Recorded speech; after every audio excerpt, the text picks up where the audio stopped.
Hello, my name is Ilon, and I did living DNA. Yes, I finally did it. And my results are actually ready.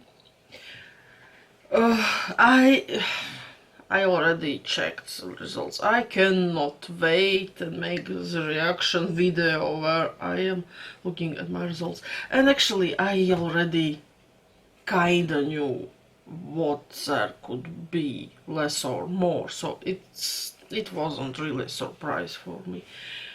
But well, actually it was a little bit when I opened it at first. What I saw, Europe East 100%, and I was like, seriously? And that's it? You are supposed to be one of the most, you have so many, they advertise themselves that they have most of regions in their DNA test. And I was like, but Europe East 100%, so it's the same as family tree DNA, nothing special. You could at least distinguish some other parts in this Europe East, like 23andMe and Ancestry, for example. Even my heritage was kinda better. But then I found out that there is this option where I can explore in full. I don't really understand why they decided that it's a good idea to confuse people, and why they just didn't put all the results how it is already. Why I have to... Well, maybe they think somebody will decide explore full. I don't want to explore in full. I am fine with these results. I don't really understand why. Well, when I clicked on explore full, they have... Okay, your family ancestry map shows the areas of the world where you share genetic ancestry in recent times, 10 generations. Well, they could say approximately. But okay, the map is interactive, allowing you to explore each area of your ancestry. If you... to view your family ancestry at different points through history, click here. Okay, there is this global, for example. Global is 100% Europe. Regional, Europe East 100%. But there is also this sub-regions, which, tada, and I have something more interesting. And these results are kinda similar to the Ancestry results, actually. Not so similar maybe to 23andMe, because 23andMe still have me at Eastern Europe mostly, but they left that Eastern Europe in ethnicities, but it is possible to explore, like, wait a minute, what was a port actually? They have other places like Latvia, Lithuania, Russia, Poland and Ukraine, which means they can kinda predict even countries. On Ancestry, for example, I am in Lithuania. But again, on Ancestry, they have actually quite similar breakdown of my DNA. Northeast Europe, 23.9, and I don't really get it. Why this is north east? Well, maybe it is kinda east, but it's definitely not north. Well, maybe. Well, no, still not. And Finland and Western Russia, 10.5%. Why Finland and Western Russia? I don't think it's impossible really to distinguish Finnish people from Russian people genetically. I don't know. But yeah, maybe in some of these. Well, not some of them, but yeah, maybe this northern part of Russia is genetically quite Finnish. But yeah, it seems too high for me if it is more like just Finnish. Standard and cautious results, and here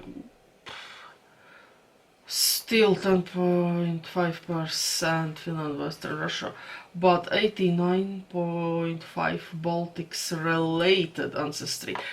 And yeah, as if you look at my heritage, for example, well, for example, 100% Baltics there, and actually this Baltic ethnicity is not just in Baltics itself.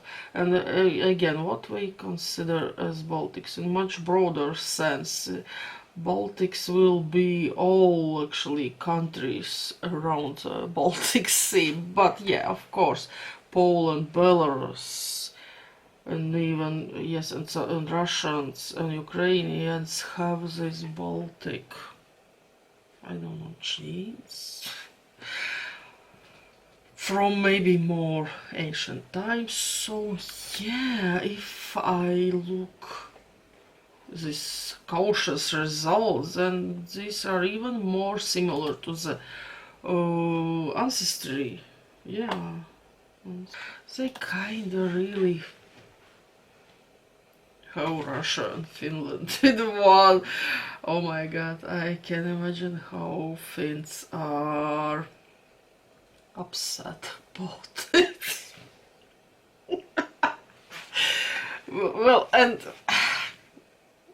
I think they could try better and kind of separate Finns from Russians, because I think it is still possible, probably.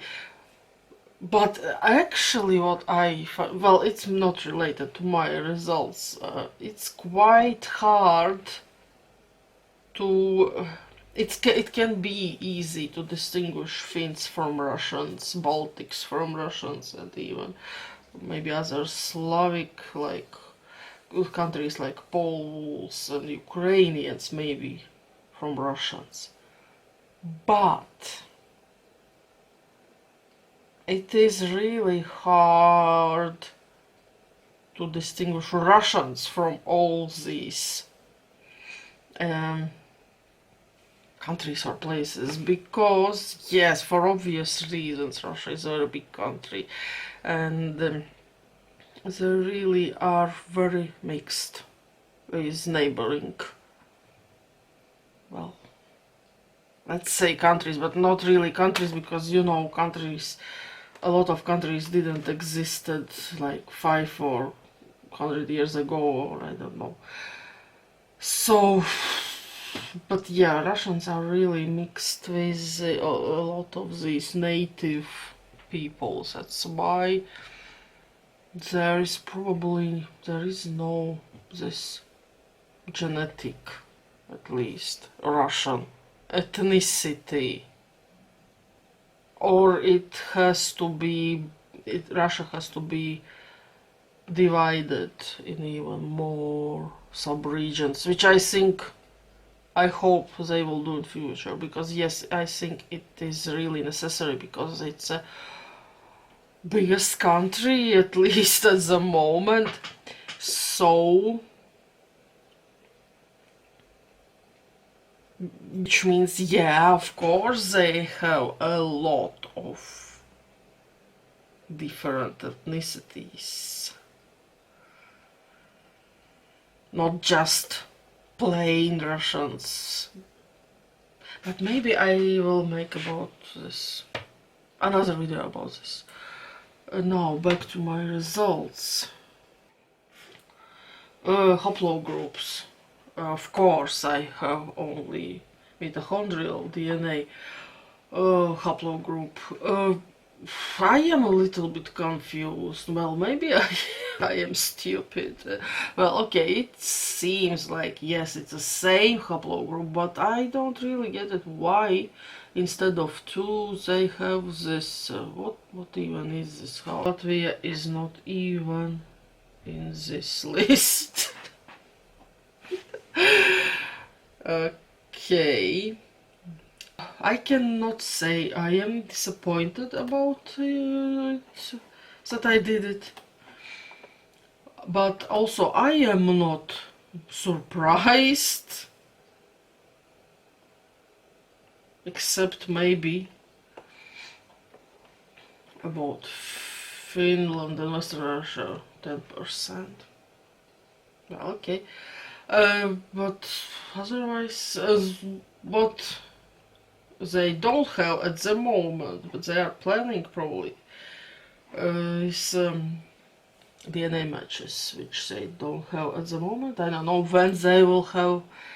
It could be also interesting, but if I talk just about ethnicities, ancestry and everything like that, I think it's not bad doing DNA. Well, maybe 23andMe and Ancestry are still a little bit better, especially because they have also DNA matches. But again, Ancestry, for example, doesn't have this haplogroups, which I think, yeah, maybe it's not so important, but still, it's still interesting. It's still interesting to know. And also, what else? For example, on 23andMe, what I like, that, yeah, they have the most, I don't know, possible things which you could probably have from DNA test. Also, for example, Neanderthal variants, yes, haplogroups, ethnicities and health, all this stuff also. Which, for example, and matches, yes, which living DNA, yeah, living DNA just have ancestry, like these ethnicities, and haplogroups, which is not bad, but at the moment, of course, probably they will do some updates and something will change in the future. But at the moment, I don't think this is the best DNA test.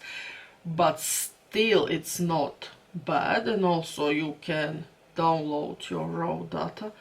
But you cannot really, I think, upload. Yeah, you kinda can upload, but it's useless. I did upload and nothing happened. No results, nothing. So I don't know what was the point of uploading what they wanted. I don't know.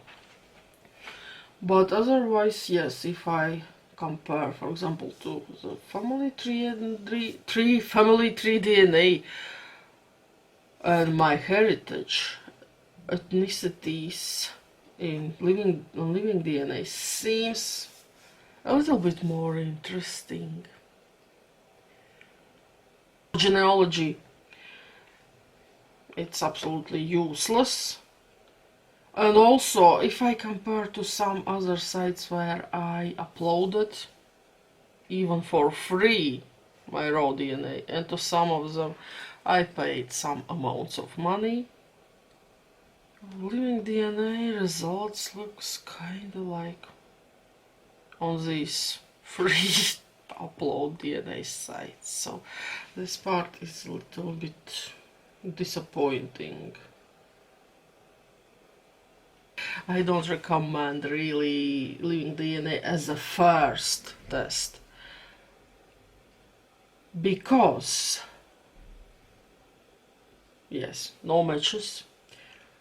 Also, I don't know if leaving DNA is actually accepted everywhere else. Probably on JetMatch, yes, but usually when I uploading somewhere some DNA results, leaving DNA is usually not an option.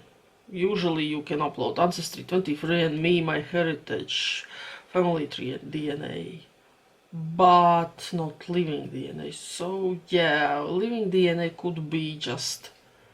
That's why I also, yeah, I didn't bought it like for so long time.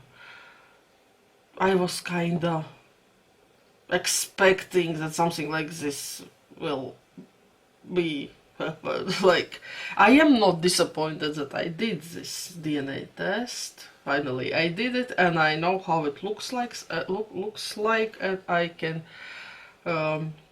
finally compare all the, at least all the DNA tests which I know. I think probably that's it, and thanks for watching, and goodbye.